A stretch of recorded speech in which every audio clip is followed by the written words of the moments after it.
बिस्मिल्लाहिर्रहमानिर्रहीम अस्सलाम वालेकुम व्यूअर्स की हाल चाल है थोड़ा। उम्मीद करती हाँ तुसीं बिल्कुल ठीक हो। सो असी शुरू करते हैं अपनी कहानी।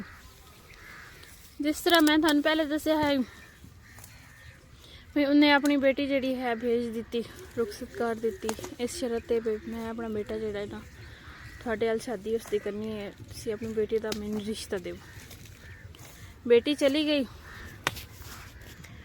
बेटी के जावन दे विच काफ़ी अच्छे घर दे उसके हालात हो गए, ठीक हो गया। मियाँ उसनू सही खर्चा दिंदा है, उस तो बाद हर उसकी ज़रूरत का ख्याल रखता है। उस तो बाद ठीक हो गया। जो उन्होंने भी पता चल गया भी असी अपनी बेटी जी ना उन्होंने दे छोड़ीए, एक उन्होंने दिल च फिक्र आई है जो चीज़ भी आई। उस तो बाद उस नाल मियाँ जड़ा है बिल्कुल ठीक हो गया। हर एक ज़रूरत जी है, ज़रूरत की कोई भी चीज़ उसको उन्होंने लिया के दिंदा, उन्होंने ज़रूरत होंगी। तो एक इस चीज़ की कमी आई है बच्चों वाला जोड़ा है उसका मसला है। बच्चे कोई नहीं होए, काफ़ी अरसा शादी नूं हो गया, बच्चे कोई ना होए। होर तो कोई लड़ाई कोई ना आई। फिर उन्होंने घर इस चीज़ तो लड़ाई होने लग गई, फिर बच्चा नहीं होंदा की मसला है। फिर डॉक्टर को गए, काफ़ी चैकअप कराया, बच्चा कोई ना होया। फिर उन्हें कोई दम शम कराने, जिस तरह हुण बच्चियां पता अजकल चलता पाया दम नाल बच्चे हो जाते हैं। फिर दे चली गई, कोई दवाई शवाई खाधी, अल्लाह किया उसनों बच्चा हो गया। बच्चे होने तो बाद फिर उन्होंने घर छोटी मोटी लड़ाई चलन लग गई। सानू बच्चा नहीं, बच्ची नहीं, बच्चा चाहिए। अच्छा हुण देखो ना, इस चीज़ दे विच औरत की कर सकती है। बच्चा है तो अल्लाह की मर्जी की गल है, बच्चा है या बच्ची है उहदे विच औरत का तो कोई कसूर नहीं। बई बच्चा ही वो देवे, बच्ची नहीं। अगर बच्ची ना होंदी तो तुहानू क्या बच्चा देना है? भला तुसी दसो, बेटियां नाल कोई फुल लगे होंदे जिहड़े बेटियां नाल नहीं लगे होंदे? हत्थू कल नूं जिस टाइम माँ बाप बूढ़े हो जाते उस टाइम बेटियां ही कम आउंदियां माँ बाप दे।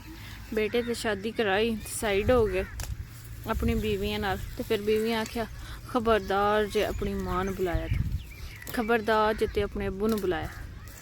अब मैं उत्थे तेन वेख्या तू अपनी अम्मी नाल मेरियां चुगलियां करदा पिया। यह चीज़ चलन लग जाती क्योंकि अस वेखी ना ये चीज़। जे हुण मैं तेन वेख लिया ना अपनी अम्मी नूं बुलाइंदा ही अपने अब्बू नूं, ते मैं रुस के फिर अपने पेकियां ते चले जाना। फिर वेंदा रही तू इत्थे बह के कद्दन वो बेचारे नूं इमोशनल ब्लैकमेल किया ते टुट गई। फिर साथी कौन बनया? फिर जी बेटी, दुख सौखे च बेटी, जे कोई मसला बन गया फिर भी बेटी। बेटे तो वेखो ना साइड हो जाते हैं। इस वास्ते अजकल की जी आने वाली नस्ल है या जी भी चल रही नस्ल, उसनों सोचना चाहिए बच्ची हो या बच्चा हो है तो एक नेमत ही अल्लाह ताला दी। अल्लाह ताला थोड़ी नस्ल अगर टोर रहा, इस तुसी खुश होवो। अल्लाह ताला उन्होंने बेटी दी, अच्छा खूबसूरत बेटी दी। आंदे बेटी रब की रहमत होंदी है। अच्छा थोड़ी अम्मी है तो तुसी पैदा होए हो, जे माँ ही ना होंदी, एक औरत ना होंदी तो तुसी पैदा कित्थों होना है? अच्छा उस तो बाद जोड़ा है फिर उसकी बच्चियां दी, बच्ची दी बच्चा हो या बच्ची हो, जरूरत दी चीज़ां तो होंदियां, जिस तरह कपड़े पहनने वाले हो गए, कोई होर चीज़ खाण पीण वाली होगी, माँ दी अच्छा खासा ख्याल रखना पैंदा। वो बेरुखी नाल जिस तरह ठीक है जी, कोई चीज़ जो घर कोई पकेगी बस ठीक है वही खा लो जी, कोई मसला नहीं। बच्ची दी जो चीज़ पहले लेके आ चुके हैं वही इस्तेमाल करो, हो पैसा कोई नहीं इंज ते आओ। अगर बेटा होंदा तो असीं इंज कर देना ही, इंज कर देना है।